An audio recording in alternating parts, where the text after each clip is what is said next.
મારા વતન ખાતે પરતાપરા ગામે પશુપાલનના વ્યવસાય શરૂઆત કરી હતી। 2 ભેંસોથી શરૂઆત કરી હતી। ધીમે ધીમે હાલ મારી પાસે 70 જેવા પશુ છે।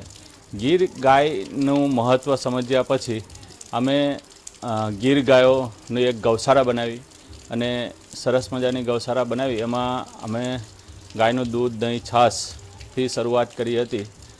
ધીમે ધીમે અમને ખબર પડી કે ગાયના છાણમાંથી વિવિધ ઇકો ફ્રેન્ડલી પ્રોડક્ટો બનાવવામાં આવે છે। તો અમે દીવાથી શરૂઆત કરી હતી। દીવામાં સક્સેસફુલ જતાં અમે ધીમે ધીમે આર્ટિકલ બધા બનાવવા માટે જે ઘરમાં સુપોષિત વસ્તુઓ હોય છે, શુભ લાભ, ઓમ, શ્રી, સ્વાસ્તિક, ઓમ, શિવલિંગ, એ ટાઈપની અમે પ્રોડક્ટો બનાવવા માંડી।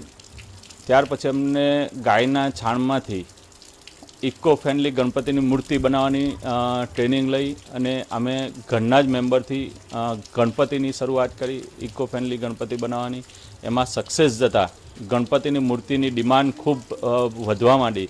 તો અમે આજુબાજુમાંથી જે વનવાસી બહેનો હોય છે, અમારા આદિવાસી બહેનો, એમને એકત્રિત કરી મહિલા મંડળની બહેનોને કોન્ટેક કરી અને ધીમે ધીમે એમને અમે અમારી સાથે ગૌશાળામાં જોડ્યા અને અમારું પ્રોડક્શન વધારી અને આજ છે અમારી પાસે 20 થી 25 બહેનો અલગ અલગ કાર્યોમાં જોડાયા છે। બહેનોને રોજગારી આપવાનું પણ એક કામ કર્યું છે અને એમને આર્થિક રીતે આગળ આવે એના માટે પણ અમે કામ કર્યું છે। ખાસ મહત્ત્વ એનું ગણપતિની મૂર્તિનું કે એ વજનમાં ખૂબ હલકી છે। ઘરે વિસર્જન કરી અને એનું પાણી જે બચે છે એને આપણે તુલસી ક્યારામાં કે ફૂલ છોડમાં આપવાથી એનું ખાતર બની જાય છે।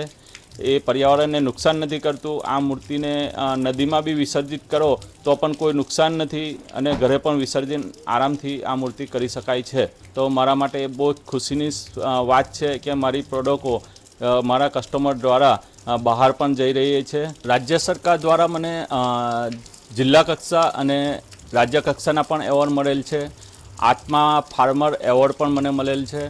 પશુપાલનમાં સરકારશ્રી તરફથી ગાયો ખરીદવા માટે, પશુ શેડ બનાવવા માટે, મિલ્કિંગ મશીન માટે અમે સહાય મેળવી હતી।